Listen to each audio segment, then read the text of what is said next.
সব মামলায় খালাস পাওয়ায় কারামুক্ত হচ্ছেন সাবেক 4 দলীয় জোট সরকারের স্বরাষ্ট্র প্রতিমন্ত্রী লুৎফুজ্জামান বাবর। 17 বছর কারাবাসের পর কিছুক্ষণের মধ্যেই তিনি কেরানীগঞ্জ কেন্দ্রীয় কারাগার থেকে ছাড়া পেতে যাচ্ছেন। গত মঙ্গলবার চট্টগ্রামে আলোচিত 10 ট্রাক অস্ত্র চোরাচালানের মামলায় যাবজ্জীবন কারাদণ্ডের দায় থেকে খালাস পান লুৎফুজ্জামান বাবর। এই রায়ের মাধ্যমে বাবর তার বিরুদ্ধে করা সব মামলায় খালাস পান। এদিকে বাবরের মুক্তির খবরে এলাকা থেকে দলে দলে লোকজন ঢাকায় এসেছে। নেতার মুক্তির অপেক্ষায় কারাগারের সামনে অবস্থান করছে স্বজন ও বিএনপির নেতাকর্মীরা।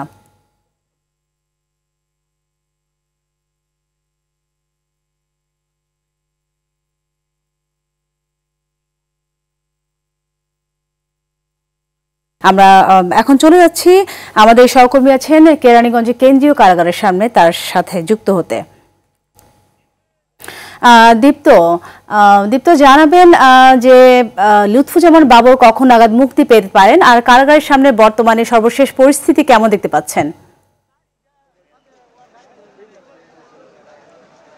যেমনটি বলছিলেন, আমরা কিন্তু কারা কর্তৃপক্ষের সঙ্গে কথা বলেছি। তারা যেটি জানিয়েছেন যে আসলে দুপুর নাগাদই কিন্তু যে বিএনপির সাবেক স্বরাষ্ট্র প্রতিমন্ত্রী লুৎফুজ্জামান বাবর প্রায় 17.5 বছর পর কিন্তু আজকে মুক্তি পেতে যাচ্ছেন, এবং তাকে নিয়ে কিন্তু আপনি দেখছেন যে কেন্দ্রীয় কারাগারের সামনে কেরানীগঞ্জে কিন্তু উৎসুক নেতাদের কিন্তু ভিড় রয়েছে। শুধু ঢাকারই নয়, তার যে নির্বাচনী আসন নেত্রকোনা 4, সেখান থেকে দূর দূরান্ত থেকে কিন্তু আসলে তাদের পছন্দের প্রিয় নেতাকে কিন্তু বরণ করে নিতে নেতাকর্মীরা চলে এসেছেন, পাশাপাশি পরিবার পরিজনরাও এসেছেন। আমি এখন রয়েছি সেই কারাগারের সামনে, আপনাকে একটু দেখানোর চেষ্টা করি যে অনেক কিন্তু নেতাকর্মীদের ভিড় রয়েছে। একটু যদি বলি যে 2007 সালের 8ই মে কিন্তু লুৎফুজ্জামান বাবরকে গ্রেপ্তার করা হয়, তারপরে কিন্তু বিভিন্ন মামলায় তাকে দেওয়া হয় এবং 2টি মামলায় যাবজ্জীবন কারাদণ্ড কিন্তু সে পেয়েছিলেন। এবং গত মঙ্গলবার সবশেষ যে 10 ট্রাক অস্ত্র মামলা যেটি রয়েছে সেটিতে কিন্তু তার খালাস হয়েছে। পাশাপাশি 5ই আগস্টের পর শেখ হাসিনা দেশ ত্যাগের পরেই কিন্তু তার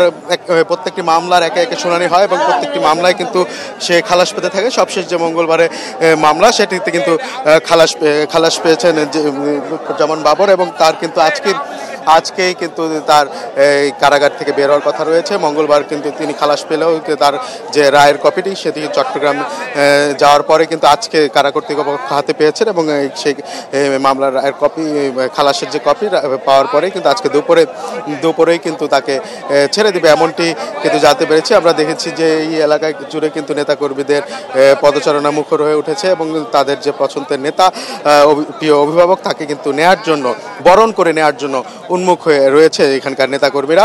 এবং দুপুর নাগাদ কিন্তু ছাড়া পাবেন তিনি, এমনটি কিন্তু জানিয়েছেন কর্তৃপক্ষ, এবং তার জন্য কিন্তু পরিবার পরিজন তারা উন্মুখ রয়েছেন। এবং তিনি কারামুক্ত হওয়ার পরে কিন্তু জিয়ার যে মাজার রয়েছে সেই মাজারে কিন্তু তিনি শ্রদ্ধা জানাবেন, এবং তারপরে হয়তো পল্টনে যে পার্টি অফিসে রয়েছে সেখানে হয়তো যেতে পারেন, এমনটি সম্ভাবনা রয়েছে। তো সাথী, এই ছিল রাজধানী কেরানীগঞ্জের কেন্দ্রীয় কারাগার থেকে সবশেষ তথ্য। সাথী।